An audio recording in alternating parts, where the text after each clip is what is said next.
let's talk about the Halo Season 2 finale, Episode 8. I think it was just called Halo. Yeah. Okay.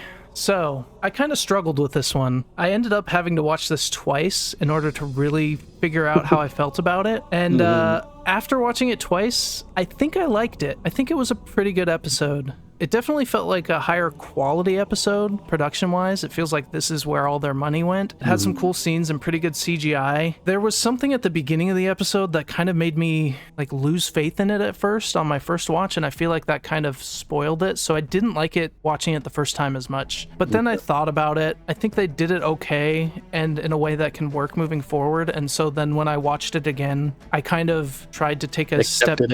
Yeah, I accepted it. I tried to take a step back and be like, this isn't the Halo from the game. I need to just watch it and see objectively, is this a good episode? And I think objectively it was a good episode. So I was between a 7 and an 8. I kind of want to give it a 7 because I didn't like it as much the first time, but I think I'll give it an 8 because I do think this one was a lot better than the rest of the season. I think it was up there with the Reach episode. Okay. I'm curious to see, because I think we might be different on this, so we'll see what you say. I think I agree and disagree. I think you hit it on the nail. I need to accept that this is just some other vision, some person's vision that's not our games, and if I separate it, then I actually really enjoyed this show. That being said, regardless of this was a Halo show or not, there was a couple things I still think are stupid. I thought they did some things great, actually, which we'll talk about in spoilers. It did feel higher production. I mean, I liked the characters in this one. I mean, if you want to talk, technically this felt the most Halo out of all the episodes. Overall, I liked it too. Not as much as you. I would give this a 6. Okay.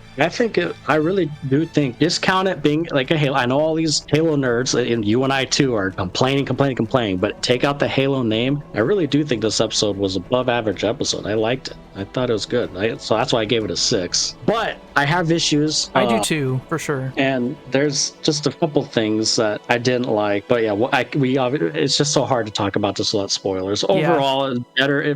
This season, I will say this episode did not ruin the season for me, thank God. I agree. I was worried about that, but I agree with that. But if you accept it's not the Halo from the shows or books, it's just someone else's vision, it could be an enjoyable show, and I think people need to stop. I'm not saying you can't, and I totally get it, because we're the same way, right? We're complaining it's not like the game. But we really do just need to step back, just enjoy it for what it is, and disconnect it from the games, and it could be a decent show. I'm not saying it's amazing, sure, but it's like it's entertaining. It is. I don't care what anyone says. It's entertaining to me, at least. I think it's entertaining. And we've played the games a billion times. Yeah.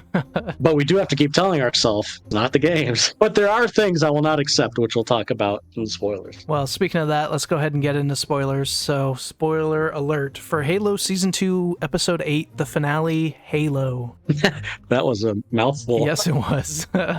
All right, I got 2 things off the bat, which I think you'll agree with. So one thing that was so stupid, and this is what made me be like, oh my God, well, 2 things. And number 1 is they really had some biologists go in there touching this thing and then go and spread it by handshaking people and doing this and doing that. If you're a biologist, would you be that stupid, or a scientist? Oh my God, that character annoyed me so much. Like, she was just so rude to Miranda. She then goes and spreads the most deadly thing in all of the universe. It's all her fault. It's all her fault. Freaking Janine, dude. Stupidity. She's the worst character. We found someone worse than Quan. I thought that was awful. And the thing is, it's like, if it would have spread like that, but they would have made it believable, like something where, like, I don't know, like I would have been fine with it being spread by a human, but like make it like not stupid. Yeah, that character was definitely stupid. I agree with that. And the other thing I hated with that is the song choice they had. So they're spreading like the most terrifying species ever in Halo, and they're playing some teeny boppy type song. It was a weird choice for sure. Definitely like not. I didn't like it. It felt CW right atmosphere. Yeah, I could see that. I think they were trying to go with like an art house kind of thing with how happy it sounded and how terrifying the stuff that was actually happening was, but it just felt kind of discordant. It was. Now, what I strange. will say, excluding that, I actually thought they did the Flood amazing. They were horrifying. They were gruesome. They were scary. I thought the flood was excellent. That's the one thing I thought they didn't screw up. I agree with you now. At first, I did not like the flood because it seemed like they were doing it like just another zombie movie, and that's what kind of, and I think I got in my own head about that. I mean, how long does it take for them to actually form into like what they look like in the game? That's what turned me around, because I thought about it afterwards and I was like, we don't really see an outbreak of the flood like this in the games. Like from start. Yeah, we never really see the beginning part. We always stumble upon it after and they're all messed up, but they probably don't start out like that. So that does make sense. And they did some things where like the stuff started growing out and they started looking pretty grotesque. Yeah, with like their necks and all that nastiness. Yeah, so the two things that really threw it off for me that I had to get over, and then I liked the episode, was that and the flood not being released on Halo but on Onyx for some reason. Yeah. But I think that can work, especially because in the book, Onyx is... There's a similar thing on Onyx where they use, it's a shield world and they use it to like escape something that's bad that's happening. I won't get into spoilers too much on that, but I think they might do the same thing with the flood next season. So I definitely think that can work, and I had to get over that. And then once I did and rewatched it, then I really liked it. And I thought they did the flood very well for how it spread after Janine was an idiot. And yeah, that's kind of what I told when I watched it the first time. It didn't bother me because I kind of thought of that right away. I'm like, okay, this is interesting. Like they're the flood, but they're like the beginning of a flood. So, like I kind of had it in my mind the first. So like I thought it was and the one thing I wanted them to do with this show is make the flood terrifying, because in the games obviously they're terrifying, and they did. Like they definitely did. All the scenes with the flood besides Janine I thought were interesting, and like Soren's storyline was actually finally, even though he was going to save his wife, it was actually interesting because they're going around the flood and all that stuff. Definitely interesting. And now that they killed his wife, maybe his storyline could be more interesting again. Yeah, which I feel so bad for Kessler now. Like, but yeah, that was definitely a sad scene. Like, I'm actually okay with Kessler living, because like having that father and son dynamic could be interesting, but it's the family dynamic that was as boring as shit to me. I don't know why. Maybe it's because the wife or the mom wasn't interesting to me, and the kid's not interesting to me either. But I'm just thinking, like in the future, like it could be interesting, like kind of like a Carl and Rick if they did it right. At first, I thought the mom's name, I don't remember her name. I'm terrible at remembering names. Lara, yeah. I know you're good at it. So I depend on you. That's what I'm here for. I know you remember him, so like, okay, I know her. At first, I thought she was just sacrificing herself to like hold him off. I'm like, bro, you don't need to do that. Just shut the door. Yeah. But then she saw that she got infected or whatever. I'm like, okay, that makes sense. Yeah, at least they were going to drag that storyline out. Jesus Christ. Yeah, and that was a good reveal. Very emotional. I thought they did that well. Very much like a zombie show, and an actual smart character in a zombie show, like a zombie part of a show, where they don't just try and hide it and then infect everybody. I was going to say, like, they could have easily ended on a cliffhanger with her showing her arm, then, at the end of the season. And I'm like, oh, God. So I'm glad that's done and over with. Soren has his kid, and Kwan's still there, I guess, which I was like, oh, she's finally going. I was like, oh, finally, it's happening. It's happening. Yeah, I still don't know what they're doing with Kwan. So, we talked about it, how we thought she might... lady. Yeah, we thought she might be, like, connected to the Forerunners, but now it looks like she's connected to the Flood somehow. Is she the Gravemind? Proto-Gravemind kind of thing? Or, I don't know. That was confusing because, like, it didn't necessarily say the mother was controlling the Flood, just holding them back. So, like, does it still have to do with the Flood? Like, you know what I mean? Maybe they're still not... Maybe it still is, like... I don't know. I was confused by that. But if Kwan is a part of holding them back, why would they let her go? It seems like she's more going to be involved in them spreading or something. I don't know. It's weird. That whole thing was weird to me. And you know what the crappy part is like, it's crappy and good, I guess. It's kind of curious about that storyline, but it's like, it's Kwan, and I'm trying to let my hate, don't give into the hate, Let it flow through you. No. Yes. But I don't know, like, it could be an interesting storyline. I just don't care for Kwan. And I don't get and I don't know how I feel about, I don't know, the mother holding back the Flood or whatever the heck they're doing. It was weird to me. Yeah, it was definitely weird. I don't know if I hated it or liked it or I didn't love it. I think this is something that it's going to be explained more in season 3, and that'll be more what makes or breaks it. Right now, it's just kind of weird and nebulous, and we don't fully know what's going on. When they explain it more, it could be good, it could be bad. I don't like the idea of having someone be able to control the Flood, because it makes them less terrifying, and I hope that's not what they do with Kwan. Yeah, I mean, they kind of do it with the Gravemind in the game, but the Gravemind isn't a person. The Gravemind's not always there. And true. Like Kwan's like could be with Chief, going through the library, and like they could just make it through because she could control them. I hope they don't do that. And like I don't think they will. I don't know. In the books, it goes more into the Flood, and the Flood is like a hive mind. It takes all the memories of whoever they infect. And so I think it's interesting. Parangoski had an interesting death because she is now part of the Flood. I almost feel like she's taking Keyes' place, because in the books, Keyes is like fighting back against the Flood, refusing to give them any information, and that's why he like grows so big, because they're trying to like get into his mind. Also, maybe that'll be her. Yeah, because she knows like everything basically. She was at the top, so she might have that. Take that. I didn't think of that. Yeah. Yeah. That's true. I didn't think about that. That could totally happen. Yeah, I could totally see that. Or they could just never show her again and her not be a part of it. Who knows? That's true. And I still think Chief will see the Flood on Halo. I mean, they showed 343, the Guilty Spark, so like that's where he's going, right? The library down there. It made it seem like there, because Guilty Spark, which I loved seeing Guilty Spark. The voice was a little different, but I think it kind of worked for the show. Yeah. I liked it. Yeah. And he looked amazing.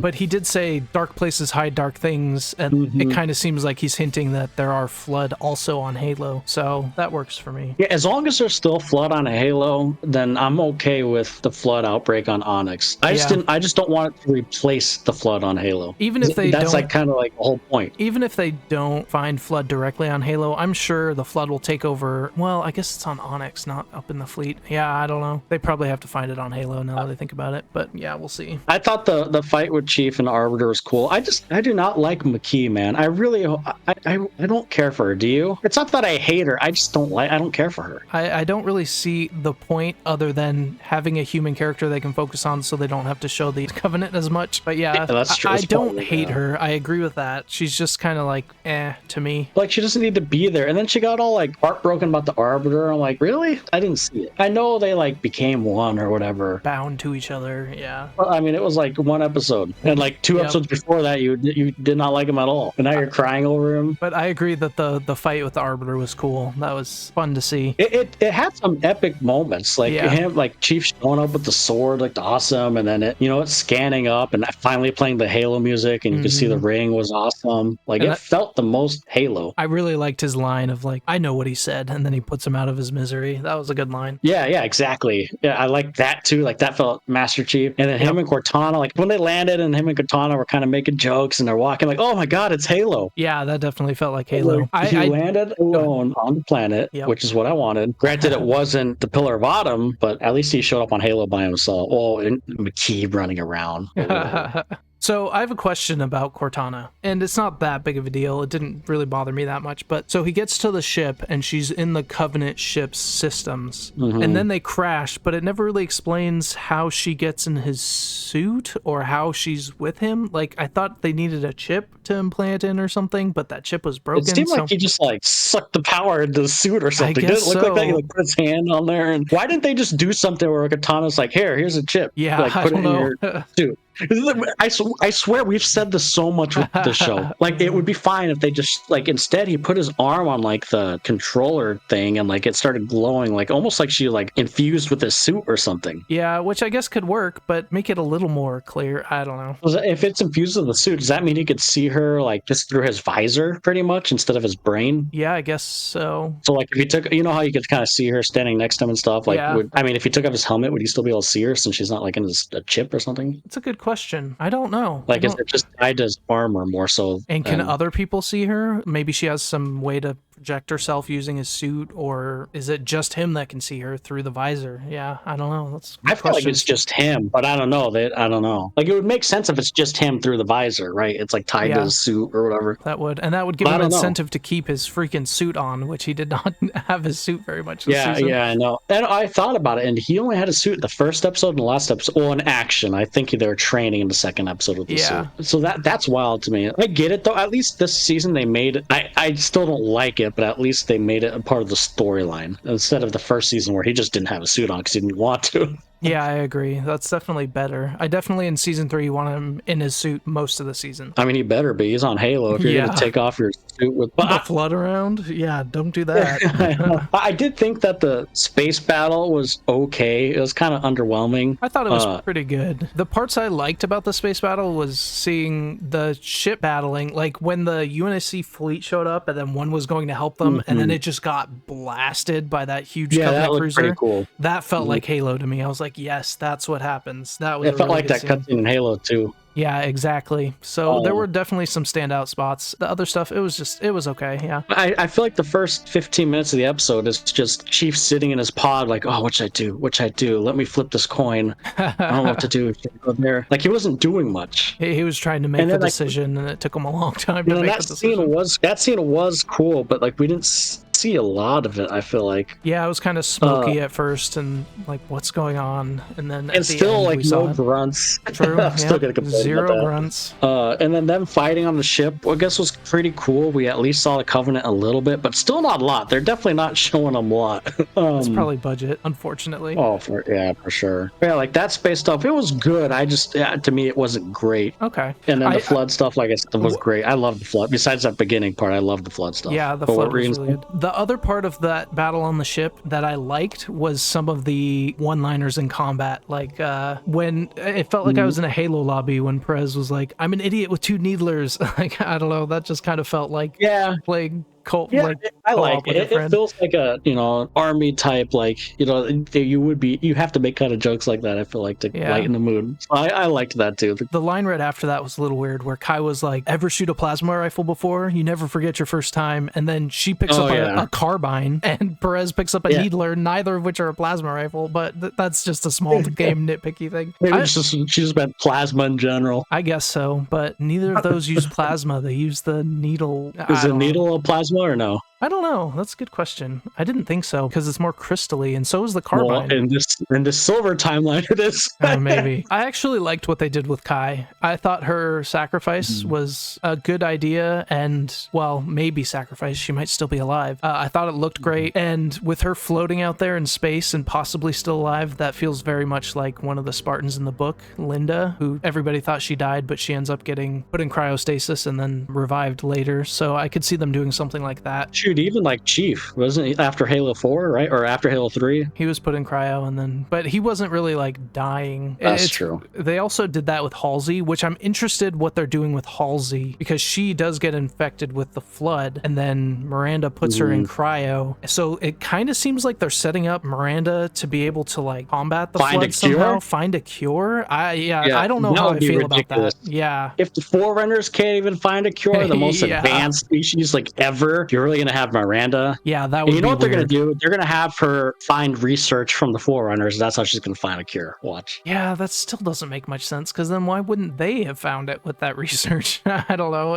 Maybe they got wiped out before. We'll get visions from Quan that they got wiped out before they could complete the cure. Watch. They could use Miranda and Quan with her somehow knowledge of the stuff to come up with some BS. They'll be Miranda. They'll find a cure. Like, why didn't the Forerunners use this? And Quan will see visions. We'll see it through Quan's eyes. Like, they were doing it, but they got flood overran them before they could get it done, so they locked it away.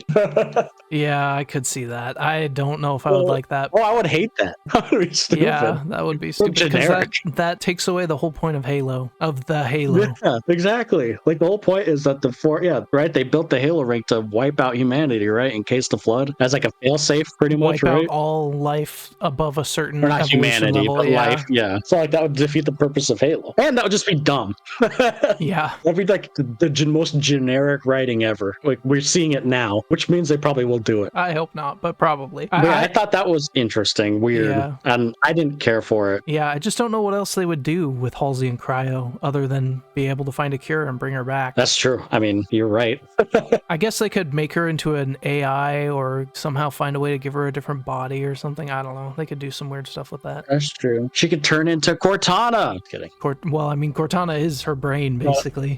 Exactly. But yeah, I really liked it. And the stuff with Soren and Kron, which we kind of touched on. I liked how he saved Ackerson. I like how he's still alive. Yeah, and I think that will be an interesting thing in season 3, because I'm sure they don't like each other, but it'll create some friction, but it'll be interesting to see him working with Soren. Ackerson is such an interesting character. I'm so glad they didn't kill him off. I was a little little worried, but I'm glad that him saving Lara and Kessler then gave Soren the reason to save him, so that worked out well. Yeah, I feel like he's that character that, like, he's a douchebag, but people, like, you like him, you know? Like, I feel like every show has that character. I feel like he's that character, or could be that character, I should say. For sure. So, like, what would you give the season as a whole? Combined, the highs, the lows? That's a good question. There were definitely a lot of lows. I feel like if I were to re-rate each of the episodes, I would re-rate some of the in-between episodes lower. Like the episodes after Reach and this one? Yeah, like between those, I'd probably rate those lower. Yeah. It seems like they kind of just saved money for the big episodes, Reach in this one, and then just did some weird stuff in between. I don't know, probably a 5. Definitely better than the first season because of the really good episodes. There were some parts that were a little more like season 1. I'd probably give it like a 5. It balances out to be pretty average, I think. That's about where I was at. Like season 1, I think I gave like a 3. I think the problem is it's just inconsistent is the theme of the show. There are some really good episodes, but there's also just some really dumb stuff.